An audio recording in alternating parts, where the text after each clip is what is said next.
Hello, guys. How's everyone doing? Welcome to tonight's webinar. Hello, DJ, Alessandro, Marion, Tim, Clara, Suhail, Justine, Greg, Rivas, and Jim Lynette. Awesome, guys. So today I want to really try and move quite quickly because we've got a lot of different content to move through. And we're going to be touching on specifically a little bit more advanced accounting options. I know you're probably sick of accounting after last week, but I think it's important that we just run through this. You can always come back here, and then new members can also learn from this.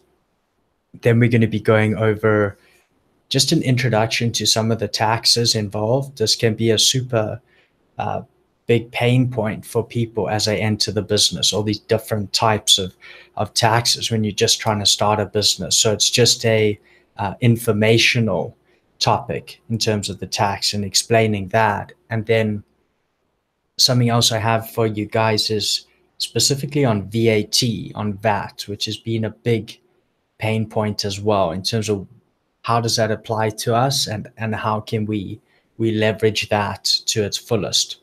So although that can be a big challenge, that's going to be something at least you'll have a good understanding of after that presentation. But I'm not sure if we will get to that today. It's very in-depth, that one. But another point just before we get going with the screen share is that Q4 is on the way. So if you guys want to get, going with something by Q4, start thinking about it now. Would be a good idea. We've got about 3 months until the very beginning of that as well. So rather start thinking about that now, really soon, rather than, in October. That's going to be important. Okay, so let's get moving with this, and we'll do it as usual. A lot of content. And then get your questions together. I'll stop screen sharing and I will come back here. So just let me know when you guys see my screen.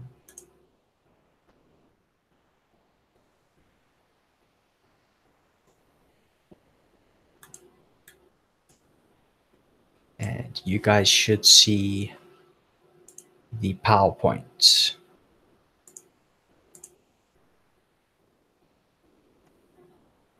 Okay, awesome. And then another thing I was working on a little bit is just bolding some of these points. I know DJ pointed out some of them have been difficult to read. And so I have been trying to bold and make things more emphasized where I can. So let's get moving with this, and all of this will also be updated in the course for you guys.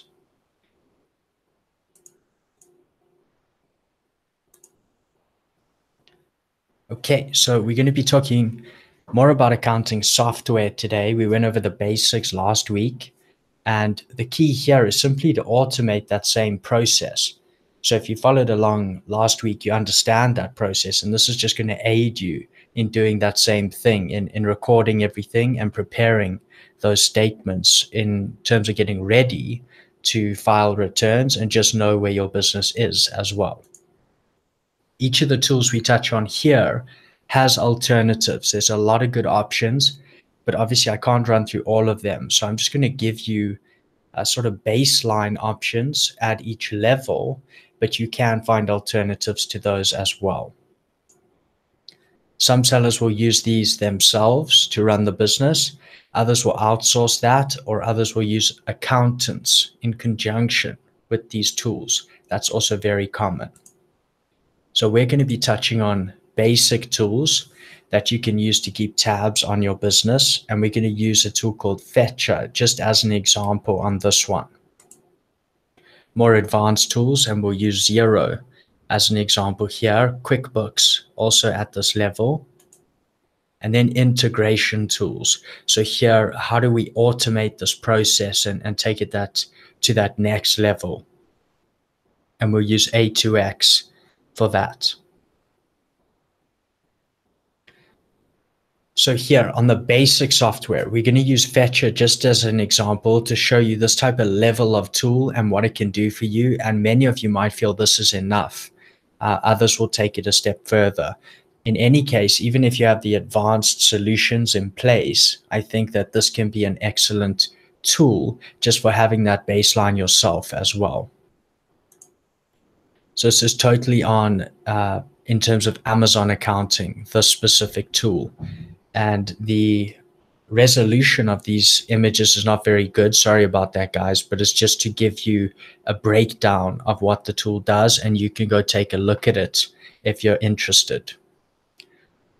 So at this basic level, it's still very effective. So here, basically on the dashboard of Fetcher, you can see an overview of the business's performance in terms of those categories: sales, units sold, costs, profit, and margin, which are really important. And it does this by connecting to your Amazon account and then also allowing you to input certain data, such as your off of Amazon expenses and of course your product cost. So in a nutshell, what this tool does is pull all the data it can from Amazon itself. But of course, Amazon won't know your actual product cost. Amazon doesn't know your, other expenses, like what you pay for some keyword tool or what you pay some in terms of like your internet bill. It doesn't know those things. So you can add those in on the tool as well, and then it will calculate based on those. So it will actually take into account pretty much the whole business. It'll provide daily insight into your profitability, and it gives you a break-even point, which is also really cool. It gives you a zero line, so you can see when you're above and below that line. And of course, there will be times you're below that because of things like PPC. So maybe they ran like a very bad PPC campaign here, and that's why it would go below. But this is a cool stat that they do give you. It provides a quick dashboard for each SKU and the inventory value, as well as inventory level and restocking. So you can see here, you have the value of the inventory. And remember, the reason we would think that's important is because, as we touched on with the profit and loss statement, you're accounting for the net profit at a current point in time, but you're not accounting for the value of the inventory you haven't sold. So this is great that it gives you this based on the cost that you've put in of that inventory. So this is a very cool stat here. Then your inventory level, how many units you have, and of course the restocking date. It will work out based on your lead time that you put in. How long will it take you to get more inventory there?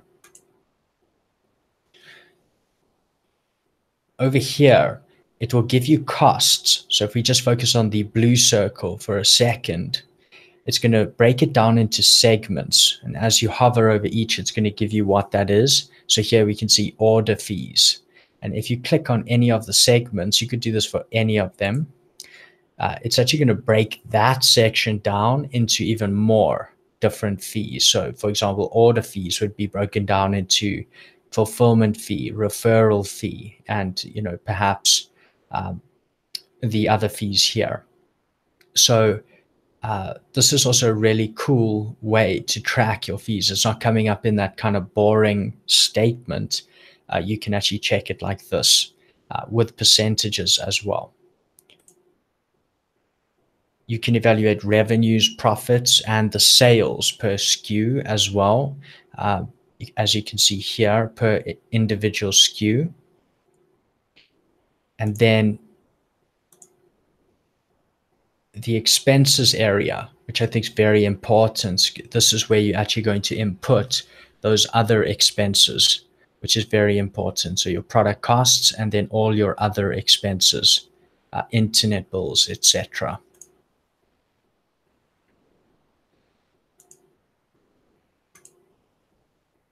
You're able to evaluate your refunds overall and then per SKU as well. And you can evaluate each SKU individually. So here we can see all that same stuff we would see on the dashboard, but it's giving it to you per product that you sell, or even per version of the product you sell, which is really nice as well. Here, it'll even give you PPC statistics per SKU and how that is performing. And then here is the P&L. This is the profit and loss statement we were speaking about, and this is the one this tool would generate for you, which is obviously very handy as well.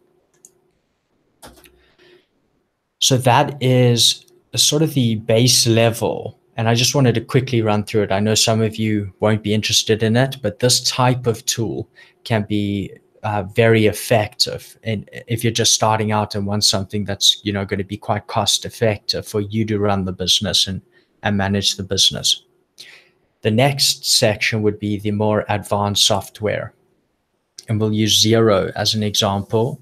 We won't go in depth, but their website has a lot of tutorials, so you can have a look at that if you want to. And similar to Fetcher, most things would be similar because it's simply about accounting or bookkeeping for your business and seeing where it is. But this is going to give you a lot more additional features. So you can see here immediately things like invoicing. If you need to invoice people for specific things, and that's not going to be needed that much in our business, but maybe you have an aspect, maybe you have a part of the business that needs that. So it does all of this additional stuff as well. You can see bank connections, bank reconciliation. And then here we have a mobile app. You have CIS. We have multi-currency was the other one I wanted to tell you guys about, and then VAT online, which is obviously very important for us, and that can make your life a lot easier as well. So this is just the next level up. Again, QuickBooks would be at this level, and then at the highest level you can have integration. So how could you take sort of the advanced level accounting system, maybe Xero, maybe QuickBooks, and take that to the next automated level? And we'll use A2X as an example here. And that actually stands for Amazon to Xero. And so what it does is it allows you to link Xero directly with Seller Central, and it's going to automatically pull all of that data. So all of those reports we spoke about last week, it's going to automatically pull in settlements as soon as they're available. It also works with QuickBooks. So if you use QuickBooks, A2X will work with that. It works with any Amazon Marketplace and currency, and it will automatically pull every single settlement and all the transactions and fee data. It allows easy configuration of accounts and tax rates. And what this means is that it will allow you to input what each thing means. So, for example, if you know that a specific purchase has a specific, let's say, sales tax rate or a specific VAT rate, then you can automatically assign that to that type of transaction, and it will match that throughout to all the transactions in the future. And that way your recording is done far more easily. Your summaries will actually, so the summaries sent to Xero by A2X or sent to QuickBooks by A2X, those will be reconciled against your bank deposit that you receive from Amazon in that same time period. And that's going to ensure all the funds are accounted for. And then lastly, a question that came up last week as well is that A2X will actually split the overlapping month-end settlements. So remember, sometimes that settlement will roll, say, from the 26th of a certain month into the 4th of the following month or something like that. A2X will actually split that into two summaries, one for each month, and that way it ensures your accounting data is accurate month on month and then year on year. And lastly, if we move a little bit away from the tools, we've done basic and advanced, we could look at using accountants or using bookkeepers. And this is probably the most thorough way to do this and ensure it's done accurately. Accountants or bookkeepers don't have to be extremely expensive, but they should know your business or be able to learn your type of business. So in our case, that's the Amazon specifics. It's the Amazon settlements. It's all of those types of things. As long as they can learn that, take that on board, including things like if you use Payoneer or World First, if they're open to that, or specifically help with that, obviously that's a huge advantage. You can find Amazon specific accountants quite easily in the US and in the UK, and they'll understand everything involved. And at a ballpark, you're going to be looking at probably around $100 to $200 a month. So it's not for everyone to start with, but it's just something to think about as you move forward as well.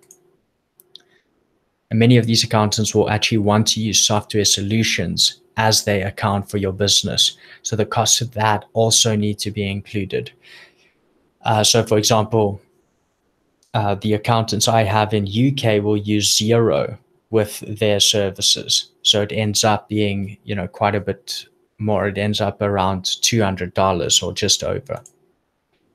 You'll still need to perform some tasks each month in order to safely provide your accountant with the correct information. And often it can be beneficial to just give them access to the relevant sections of Seller Central.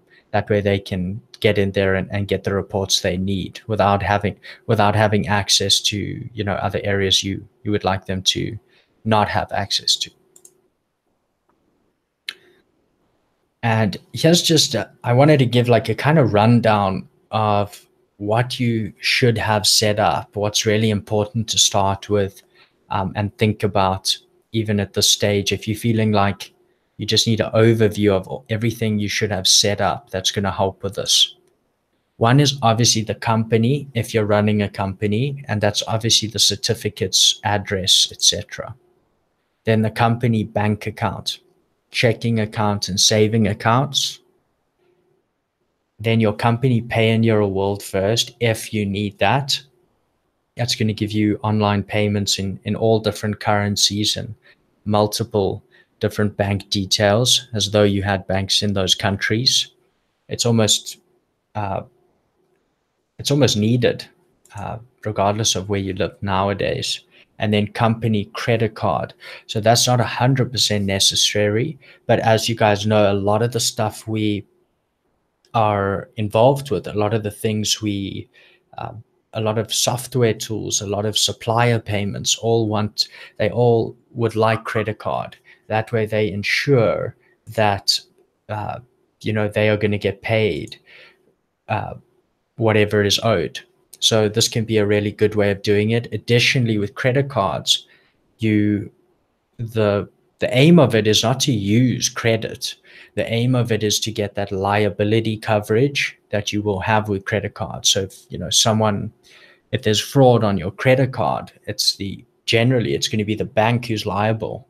If there's fraud on your debit card, that's on you. You may be able to get the funds back. It's going to take a lot longer. And then remember, of course, you got all these different points and reward systems on these as well. Some of which, if you're able to get, some of the best ones are incredibly forward thinking in terms of even allowing you to use rewards for things like your Facebook ad spend and things like that. So definitely have a look at that. Your company's Seller Central Pro account, that will be in the company's name. The company Amazon specific accountants. So that's going to make your bookkeeping and filing a lot easier. Again, you could use tools at the lower level. A Xero account most likely would be needed by the accountants. A company receipt bank account. So this is a really cool tool. It's very easy for recording all your receipts for those purchases you've made that are company expenses. And we'll get into that a little bit more. So have all of the above set up. That would be step one. Now you're going to have quite an easy solution. It's going to be easy to record things. It's going to be easy to run your business. Step 2, give your accountant Seller Central access to the parts that they need. That's going to save you a lot of time in terms of having to download all those reports every month. Step 3, create a Google Drive folder specifically for your accounting and invite the accountants to that. Step 4, throughout the month, keep tabs on every single expense and the details of those. Occasionally, you might have really complex transactions, especially at first. These things can happen. I just wrote an example here. This is not to confuse you. This is just an example. So let's say you need to pay something with credit card, but you don't have the company credit card yet. So you use someone else's credit card and then you reimburse them from your business's bank account so they can pay off that credit card. You need to record this type of thing. It's super complex, and if you ever use accountants, they need to know exactly what's happening. And probably even more important is if you're doing it yourself, you need to know, when and how this happened. Otherwise, 3 months from now, you're going to forget exactly what happened. So in terms of this, always properly account for the movement of those funds. So if it went here and this is how everything happened, that way you know where your business is at, and do it at the time. You won't remember at the end of the month. For example, I have a note section in the Google Drive for this, just for strange things that happen like this, and you want to keep tabs on those. Use Receipt Bank. So this is the one I wanted to chat to you about a little bit. It's an online tool, and it has a dashboard and allows you to send receipts. So you can send receipts to this Receipt Bank just by forwarding the email with that receipt in it. As you guys have seen, whenever you buy something, or even when you get rebilled for something, you'll get an email that has a receipt.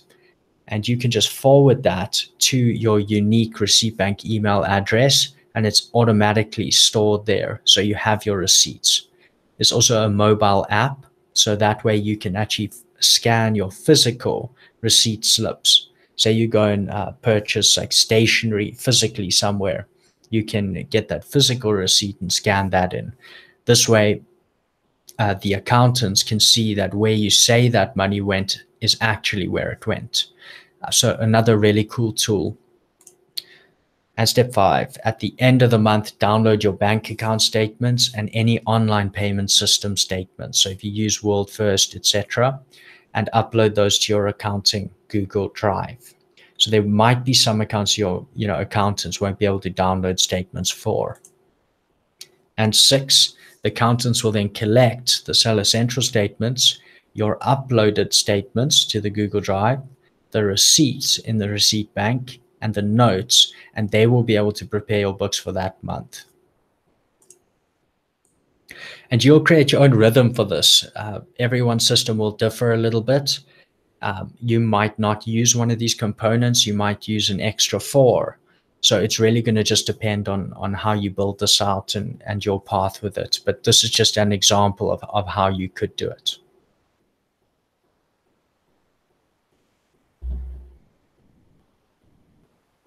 Okay, and before I jump into the next one, I think let me jump back to the screen here, and then we can see the questions and then move on to the next level.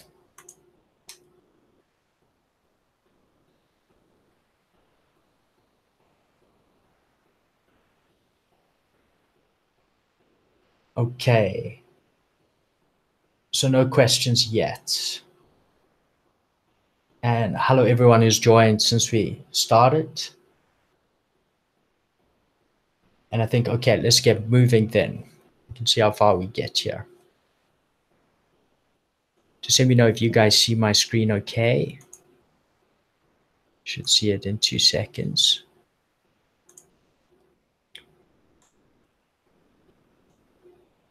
And you'll see your favorite word at the top of the page.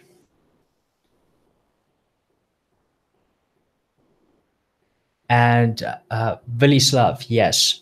So the accountants I recommend in the UK, I actually did a post on this in the Facebook group last week. I can post for you again. Just search on the group. Remember what I hashtagged it, but just search for accountants and it should come up, but I'll post that again for you if you cannot find it there. I can put it in the chat for you here. There's e-commerce accountants.com.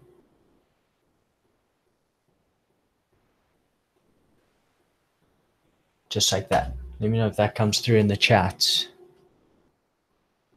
e-commerceaccountants.com. They're a really small organization, but they do a great job. They take good care of you.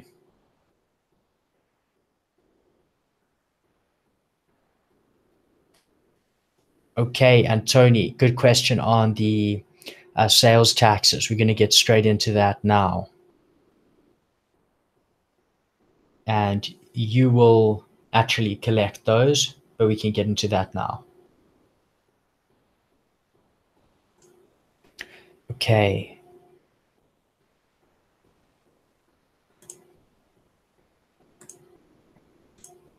So here in this session, we're going to cover the different taxes involved with running a business. The big thing is that this is not tax advice. None of Just One Dime or its coaches are tax professionals. And this is simply to help you make the right decisions for yourself in this area and lessen confusion between these taxes. So we're going to be covering individual tax, which everyone will know well, corporate tax, and sales tax, also known as, well, similar to VAT, value-added tax, which is more common in Europe, while sales tax is more common in the US. So individual tax. So here, we're going to just give a quick rundown on how this relates to your business. This is paid by individuals on their own personal income. Sole proprietors, so those who have not set up a separate company, will be receiving personal income and generally only be subject to personal income tax. The rate at which your personal income is taxed will depend on where you are tax resident. In some countries, the more you earn, the higher the rate you will actually pay. This is a bracket system, while others will use a flat rate. It's a single percentage regardless of earnings. If you run a corporation that pays corporate tax and all profits are retained within the company for reinvesting, then your personal income and personal income tax will be unaffected because it all is staying within the company. If you run a pass-through tax setup LLC, remember LLCs can be set up in all different ways, but if it's pass-through, which is the kind of default, then all profits are passed on to you as the owner, and that is going to impact your personal income and perhaps your personal income tax. And then corporate tax. So here we move completely away from individual taxes to seeing your company as its own person. That's the most important thing to just keep in mind. So it's only going to relate to you if you actually have set up a separate company to yourself, a separate corporation. And this is the tax levied on the company's taxable income, which in most cases is equal to profit. And that's important to note. It's not on your revenue. It's on your company's taxable income, which is generally profit. So as you can see here, income minus expenses is equal to your profit, or revenue minus cost is equal to profit. So here you can see where writing off expenses comes in with your company. It's vital to keep track of all your business expenses, because if you look at this equation, if you have paid for certain expenses, but you haven't recorded those, they're not going to be deducted from the company's income. And therefore, because you've got a higher year-end profit, you're going to have a higher corporate tax bill. The other linked advantage here with running a corporation is this. And this is a really base example. I know there's a ton of different rabbit holes that this goes down, but it's just to demonstrate this point. Let's say that Sally runs a pet brand that makes 120,000 revenue per year with 70,000 expenses per year and 50,000 profit per year. So let's say she's running as a sole proprietor, where the sole proprietorship is just super informal. It's just like her running this business. So Sally lives in a place with personal tax brackets, and her new business has moved her into a higher tax bracket, and she pays higher percentage of personal income tax. Although Sally pays for many of her business expenses, let's say 70,000, she's still taxed on all the income, 120,000, as it was income that she received as herself, as her own person. So let's say Sally runs this as a corporation. So Sally lives in a place with a flat rate of 20% corporate tax. Her personal income is unaffected because she's currently retaining earnings in her business to grow her brand. Sally records all her business expenses, including her sourcing trip to China, her coaching resources, and everything else. And that allows her to only pay corporate tax on her business's profit of 50% of 50,000. There are things that her business pays for that also kind of benefit her in her personal life and are written off against her company's income, decreasing her company's tax bill. So just to demonstrate like why the writing off of expenses and where these two kind of lines intersect, that should just give you an idea of the differences in that and how a corporation long term can, of course, have its advantages. The big question that comes up here, though, is shouldn't my business be as profitable as possible? And I think something that's pretty important to remember, and is also demonstrated quite well by Amazon itself, is that at the time of writing, Jeff Bezos is the richest man in the world as head of Amazon, yet Amazon, the company, is not profitable. So how would you get money out of that business efficiently? There are many ways to extract funds from your company. One is directors' loan repayments. And this is one people actually overlook sometimes. But any time that you inject capital into your business from your personal funds, you're loaning your business money. So generally, these amounts can be returned to you at any time, tax-free. It's almost like if you see your business as a separate person again, you giving that person money, that's a loan to that person. And so directors' loan repayments are one way. Salary is a well-known one. You could pay yourself a salary while paying close attention to the personal income tax brackets or however that system works with you. And that is another key thing here, is that you can control that. Salaries will be deductible expenses, lessening taxable corporate income on your business at the end of the year. And dividends. So you can declare dividends to shareholders, that would be you and maybe partners of the company at the end of the year. For this, obviously your business has to be making a profit. You cannot declare dividends if you're not profitable as a business. A corporate tax will generally first be levied on the profits. So let's say you have 50,000 profit. First, it's going to go through corporate tax, and then only will you be able to declare the dividend to the shareholders, and that will be in terms of percentage of the company, of the company's shares that each shareholder holds. So if you declare, say, $10,000, and there's two partners, each with 50%, they'll each get half of that 10,000. Your corporation's entirely separate to you. Excluding some unique to the US rules, corporate tax is in no way linked to your personal income. The biggest exception here is in the case of your LLCs, where the profits are passed on to the owner and taxed in their personal rights at individual tax rates. But remember, those LLCs can be set up in different ways. Filing corporate tax can be done with the relevant authority in your country, and that will be at the end of your company's financial year. Your filed taxable income may be cross-checked with your books to see if that's actually what it is, and that's where bookkeeping's importance lies in fiduciary terms.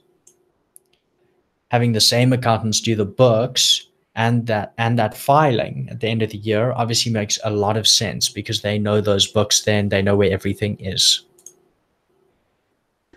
So if we move on to the last one, we've touched on individual, we've touched on corporate. We look at sales tax and VAT. These are the ones that people get the most confused with, and VAT is actually quite a complex subject as well. The next presentation really goes in depth on that one. But sales tax and value-added tax are similar, but they do have a few key differences. Both are a form of consumption tax. Sales tax is imposed on that end consumer only at the final stage, when the product is sold. That's when that occurs. VAT is imposed on each and every step of production. Every time value is added, VAT is imposed. It includes the importation of goods, which will be the most important for us. VAT in the UK, as an example, is 20%, while sales tax in the US differs by state, but generally it is far less than 20%. VAT will be paid based on where you're importing and selling those goods. So for our purposes, the customs duty and the import duties, the import VAT, is the most prominent area where you're going to see this. Sales tax will be paid based on where you create a sales tax nexus in the US. And we've all heard about that. That's going to be based on all different parameters, such as where your inventory is stored or where your customer is based, or different aspects like that. VAT is a multi-point tax, while sales tax is a single-point tax. Sales tax is only relevant in the US, while other nations generally use VAT, sometimes naming it differently, such as with GST, which is the Goods and Services Tax in Canada.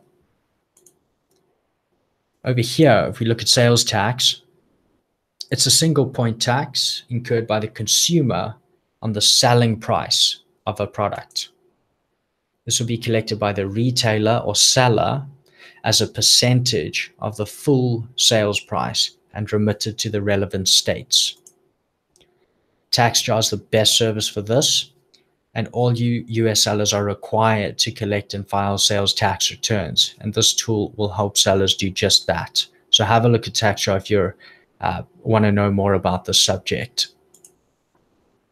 Each state has its own sales tax rate as below. So it's not one rate covers them all, as with in the UK or Germany or these other states, other countries. In the US, it's by state, and it differs in each, some of which are even zero.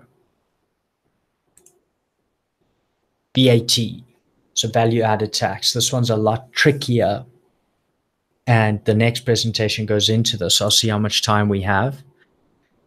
But it's a multi-point tax imposed on all stages of production.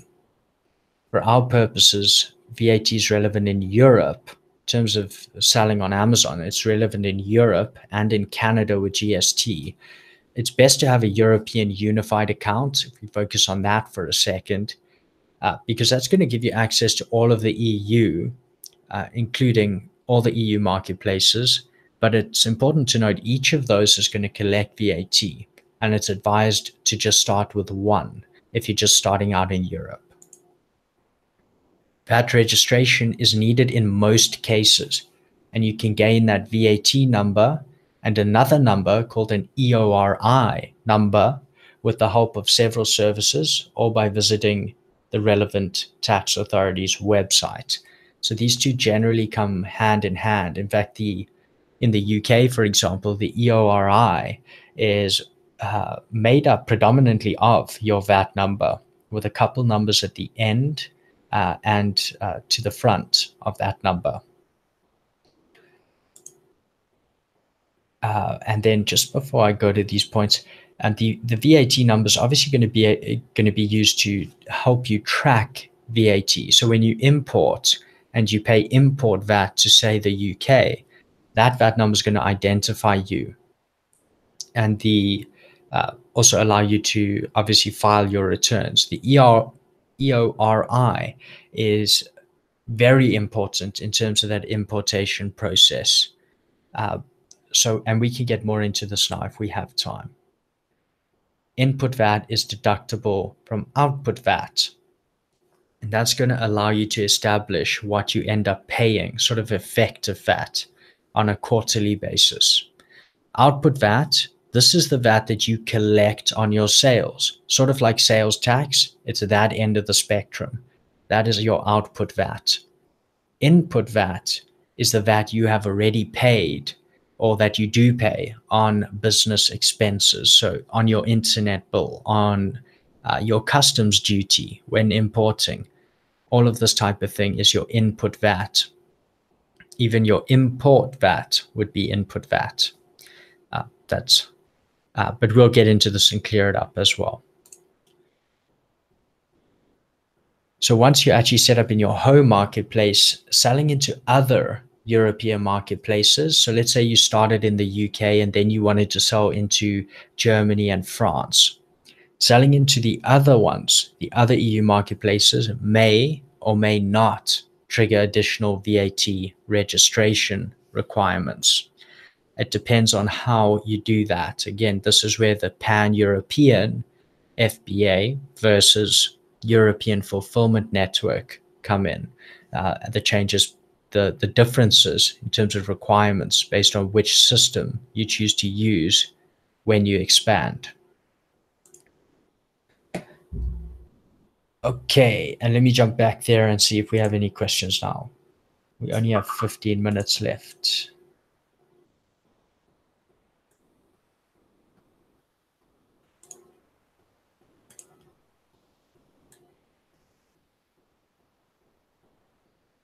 Okay.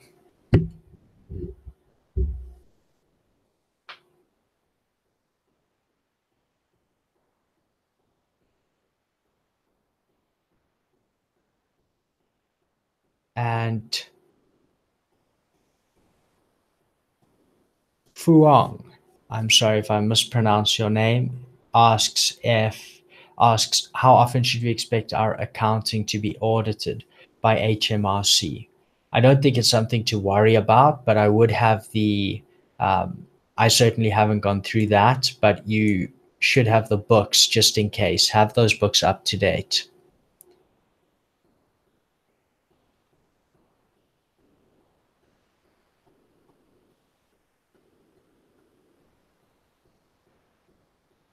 Okay, so Tony just shares that his state actually has something called gross receipts tax, a tax over and above sales tax on any income generated in New Mexico.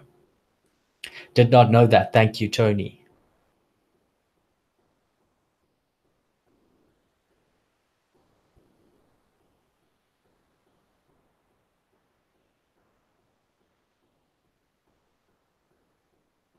And Marion, that's very strange. Marion says that recently Amazon's been holding their funds and then dispersed smaller amounts to the bank account. The statements that Amazon provides, which are usually pretty detailed, are not detailed. Very strange, Marion. It depends. Think about also what's happening with your sales. Maybe the only time that Amazon will always hold some funds in the account, but I know you're super aware of this. This is a strange thing. Let me know what you find.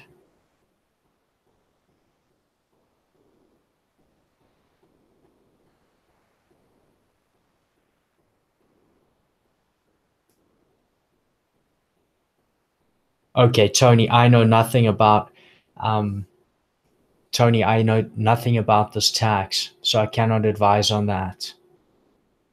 I would do a search online specifically for that.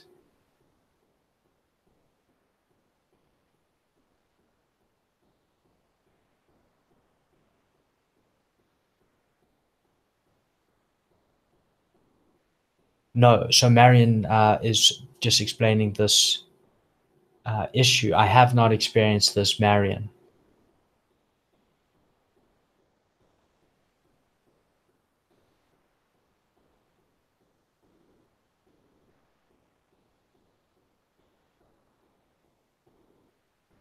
Alessandro says, so if I've understood correctly, registering for VAT is not as horrible as I thought. Yes, there is less margin when selling because that 20% cannot be charged on top of the sales cost. Okay, we need to get into the VAT session. It's not as bad as you think though. It's because remember you can deduct all the VAT you have paid on your business expenses as well. So if uh, and we're not going to have time this evening, I don't think, but I do have a good breakdown for you guys. It took me hours to put together just to exactly for Amazon how it impacts us and where you should be focusing. Um, but no, it is not as bad as you think, Alessandro.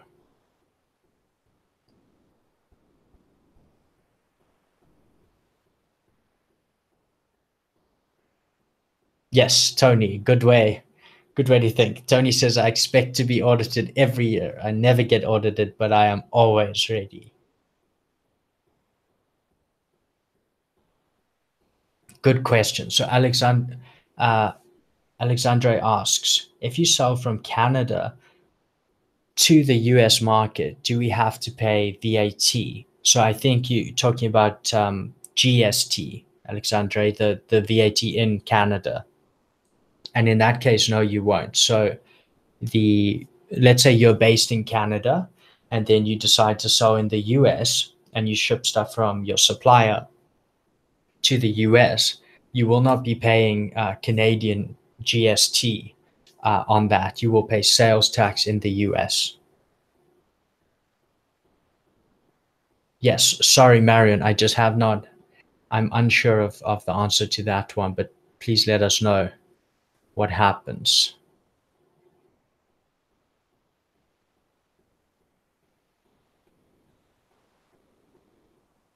Yes, and Tony says he's going to find a accountant in New Mexico to get to the bottom of this, and that's something I think is super important.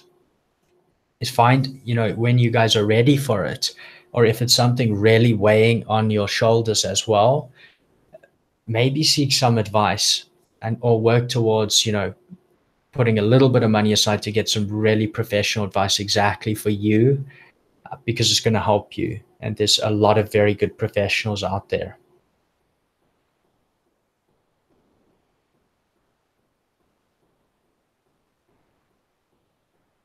Okay. And Rodney asks, how do you set up your taxes in Seller Central? So here you will have, depending on the marketplace, you're going to have multiple options. I would use, if you're in the US, I would look into TaxJar and linking that up. That could be your best route for sales tax. And then in Europe, you can look to recording that VAT with Amazon's VAT calculation service is the one they use on Amazon itself. That could be a good way to do it on Amazon as well.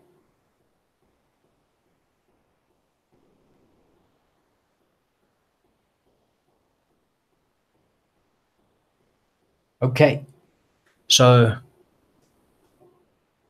we have a couple minutes left. I think what I will do is share a little part of this session with you, but let me just quickly check it.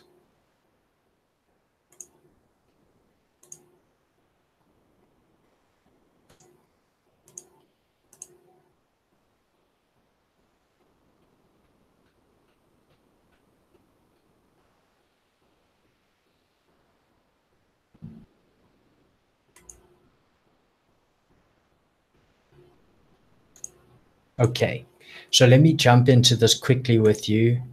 I didn't want to go through this evening, but I think a lot of you uh, want to just see how this works. Okay, let me know when you see my screen.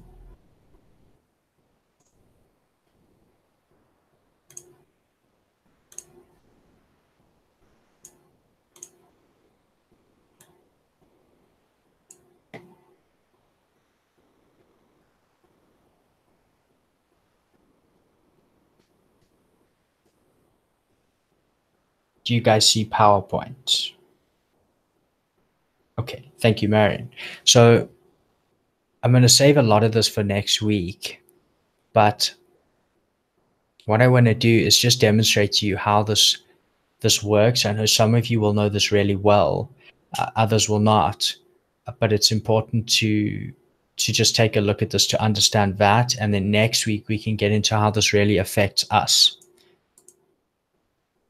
Okay, so we're going to pretend that this all happens in one country, just to keep it simple for now, so you can understand the concept of VAT. So let's say the VAT rate is 20%, and here we have a supply chain from producer to consumer, and we have a producer, then this is the raw materials manufactured, then it is distributed, then it lands up with the retailer or the seller. This would be us, and we sell to the consumer. At every single stage, this government is going to want VAT, because from raw material, what happens when it moves to the manufacturer? It's value. Value is being added. The manufacturer turns that into a more valuable product, and so he's adding value to it, sells it for a higher price. The government wants value added tax. The distributor puts it into perhaps a more prominent region where it's going to sell far better. They're adding value to it, so value added tax to the government, and so on. So if we look at this, here, raw materials. Let's say that this is a farmer who digs up the raw materials so they can be used in manufacturing. So they're adding value, and the raw materials are $40. That's what this producer needs in order to cover all of their costs and make a little bit of profit. So maybe they're making $10 off of that. In any case, say $40. They're going to charge VAT on this. They know the government's going to want VAT, and so they're going to charge $8 on top of this. And so it's going to be $48 to the manufacturer, and $8 is going to go to the government. So here the government has $8.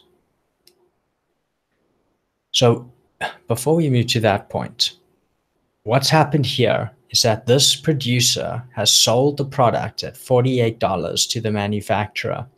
They've taken the full $48, but they have, in a sense, collected the $8 on top. They've collected it, passed it straight to the government. They have their $40, which they wanted, if that makes sense. That is what's happened here. They've sold it, got 48, put 8 to the government. They have their 40.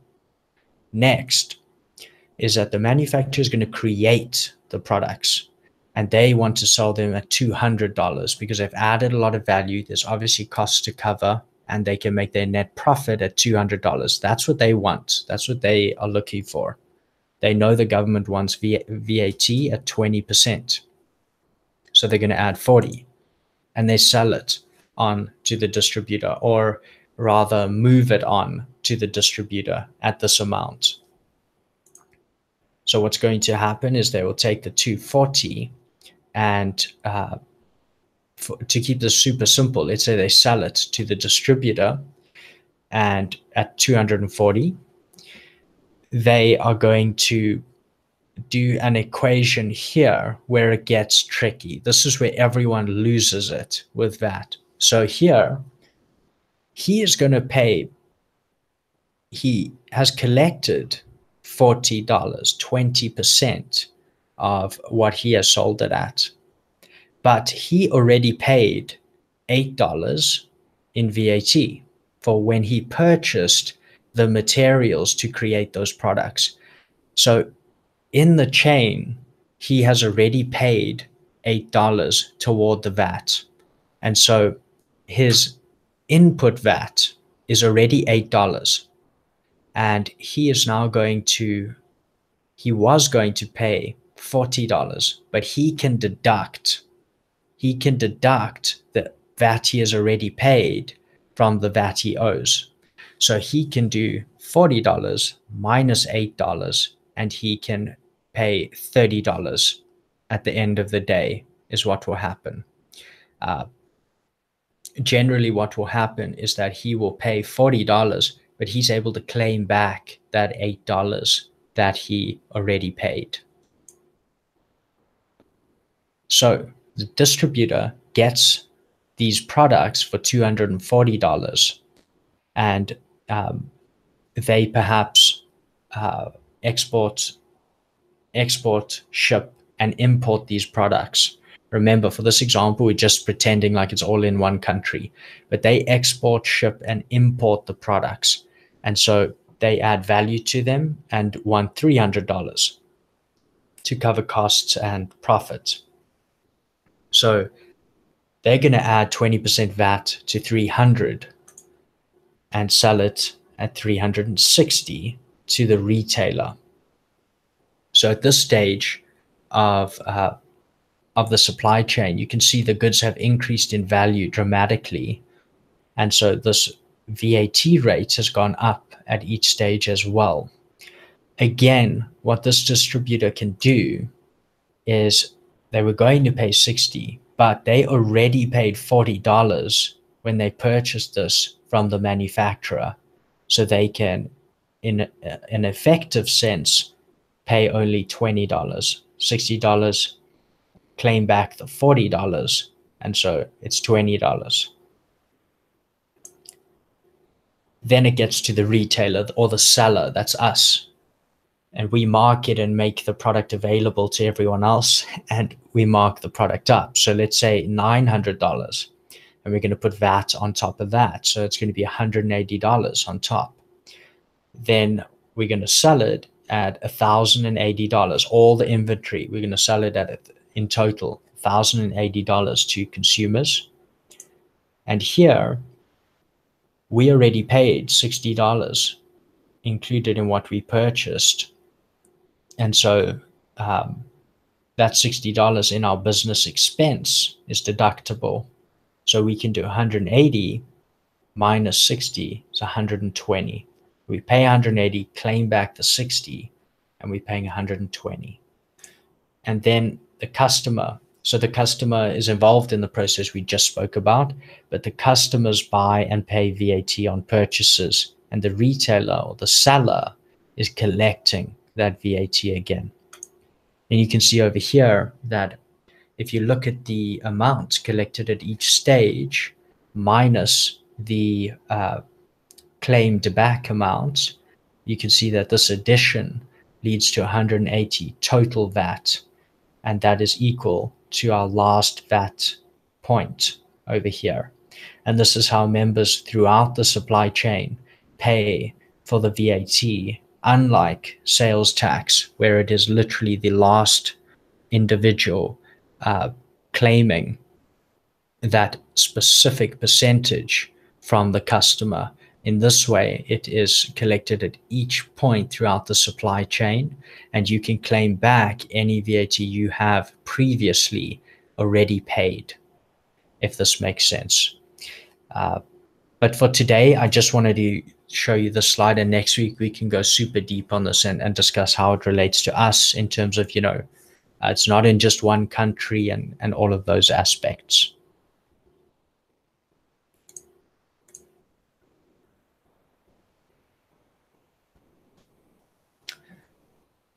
Okay, and we are 2 minutes over time.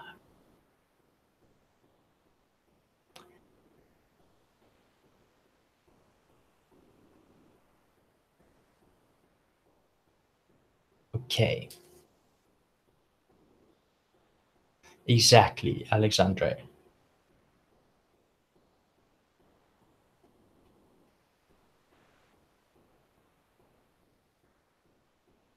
It's a good question. Can you have a VAT credit with the government? Yes.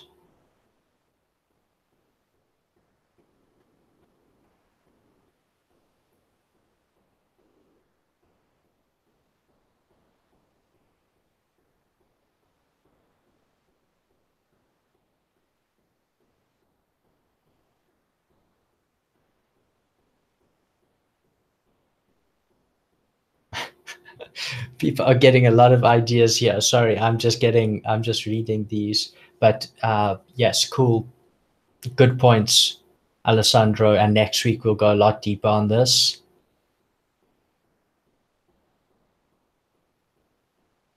Okay. And thank you guys for staying with me. And I want to respect your time. I know everyone's probably a bit tired now. And we can get much more into this next week and do a full session on it.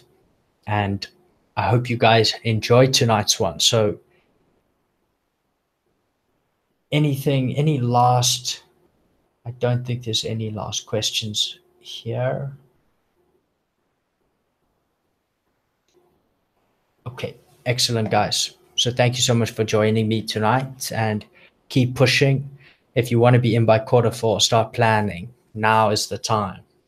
And I hope you guys are making some really good progress. And next week, I will see you for the webinar again. Hope you guys have a really good week, and I will see you in the group. Bye, guys.